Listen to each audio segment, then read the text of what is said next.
다음은 존경하는 박상혁 간사님 질의해 주십시오. 마지막 질의입니다. 오전. 예, 박상혁 의원입니다. 방금 존경하는 천하람 의원님의 질문에 이어서 계속 묻겠습니다. 저는 조금 전 권성동 원내대표의 발언은 즉 헌법재판관 3인을 임명해서 탄핵 심판을 진행하면 무효화될 수 있다. 이 말은 드디어 국민의힘 내란 동조 세력인 국민의힘의 본심이 드러난 이야기라고 생각합니다. 즉, 이 탄핵 심판 자체를 무효하고자 하는 그런 본심을 드러냈다고 생각하고 극우 세력에게 선동의 빌미를 제공한다고 생각하는데 후보자께서 어떻게 생각하십니까? 다시 말씀드리겠습니다. 분명히 그 부분에 대한 문제 제기가 있다면 헌법재판소에서 그 점까지 포함해서 명백한 해석을 적용할 것으로 생각합니다. 만약에 후보자가 인사청문회와 우리 국회 동의를 통과해서 대법관으로 임명된다면 내란죄에 관련된 판단을 하기 전에 다른 많은 민형사 사건에 관련된 대법원 구성원으로서 하게 된단 말이죠. 그때 원피고들이 똑같은 주장을 할 수도 있습니다. 그렇죠? 네. 이에 대해서 어떻게 생각하십니까? 결국 사법부의 독립성, 사법부의 이 심각한 독립성을 훼손하려고 하는 그런 시도 아니겠습니까? 그 점과 관련해서는 뭐 어떠한 방식이 그렇기 때문에 저는 예. 후보자를 비롯해서 대법원장도 이런 문제에 대해서 단호한 입장을 좀 취해 주셔야 된다는 얘기를 하겠고요. 한 가지만 더 들어가도록 하겠습니다.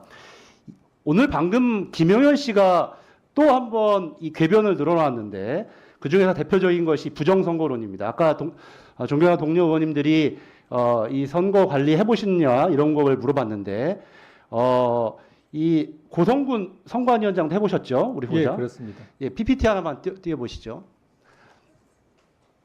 이번에 핵심적으로 오늘 김영현 씨의 얘기도 그렇고 윤석열 씨가 내란을 일으킨 목적 중에 하나가 부정선거를 얘기하고 있습니다. 이거는 단순히 선관위에 대한 도전을 넘어서 근본적으로 선거라고 하는 대한민국의 민주적 기본 질서인 선거 제도를 형해화시키려고 하는 국헌문란에 저는 의도가 있다고 생각하는데 이에 대해서 보시는 바와 같이 윤석열 씨의 서울대 법대 동기이자 법관을 하셨고 현재 중앙선거관리위원회 사무총장을 하고 역임 중이신 김용빈 사무총장의 언론 인터뷰가 있습니다. 즉 실물 투표에 기반한 우리 선거 제도화에서는 이러한 자체가 근본적으로 불가능하다. 이 얘기가 가능하려고 한다면 수많은 사람들의 내부자들, 많은 사람들이 여야 참관인 IT 전문가 심지어 아시는 바와 같이 각 지역 선관위 위원장은 누가 담당하고 있습니까, 후보자? 지역의 판사들이 담당하고 있죠. 예, 그러면 우리 사법부까지 혼연일체가 되어서 이렇게 부정선거에 동조하고 공모해야 된다고 하는 그런 결론에 다다르는데 후보자께서는 어떻게 생각하십니까? 왜냐하면 특히 제가 말씀드렸던 것처럼 각 지역 선관위 위원장이 사법부의 부장판사들이 담당을 하고 계시기 때문에 더욱 이 사법부에 대한 독립성, 사법부의 책임이 더 크다고 생각합니다. 어떻게 생각하십니까? 제가 겪었던 선거 관리 시스템이나 그 내용들에 비춰보면 저는 결론적으로 위원님 말씀하신 내용에 저는 동의합니다.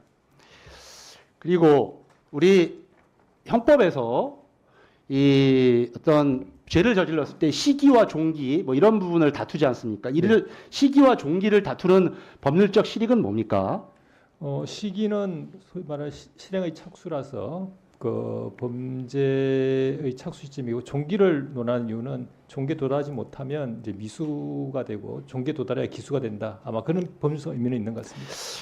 그 12.12 군사 반란과 관련된 우리 대법원 판례에서 네. 그 당시 81년도 1월에 있었던 계엄 해제를 그 내란의 종기로 보았던 걸 알고 계시죠?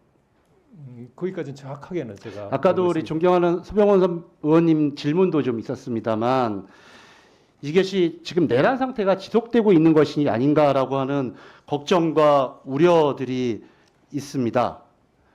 왜냐하면 당시 국무회의가 정상적으로 열리지 않았습니다. 그런데 한덕수 권한대행은 그 당시에 국무위원들을 연락해서 11명의 정족수를 채우려고 했던 의도를 보였습니다. 만약에 국회에서 적법하게 해제하지 못했다면 그 국무회의를 부서도 되지 않고 전혀 기록도 남겨놓 없었던 국무회의를 가지고 적법하게 국무회의가 심의가 되어서 계엄이 되었다라고 하는 일종의 알리바이를 만들려고 했다라고 저희들은 생각을 하고 있습니다. 또한 가장 중요하게는 조금 전에 얘기했던 헌법재판소 재판관에 대한 임명 문제에 대해서도 국회로 그 몫을 돌리고 있고, 특히 상설특검, 이 내란 문제와 관련된 상설특검에 대해서도 이 문제를 제대로 추천하지 않고 있습니다. 그렇다면 지금 여러 가지 적법하게 이 내란 행위를 단죄해야 되는데 일종의 방해 행위를 통해서 이 내란 상태를 지속하려고 하는 의도가 보이는 것은 아닌가라고 하는 의심을 할 수밖에 없습니다. 또한 계엄 해제 이후에도 윤석열 씨는 한 번도 이 사건에 대해서 반성한 적이 없습니다. 자신의 정당성만을 강조하고 있습니다. 심지어 오늘 김용현 씨가 또 나와서 부정선거 등 종북주사파 운운하면서 이 내란 행위가 합법적이었던 계엄이라고 주장을 하고 있습니다. 그리고 이 내란 사건을 찬동하는, 찬양 고무하는 행위들이 현재도 지속되고 있습니다.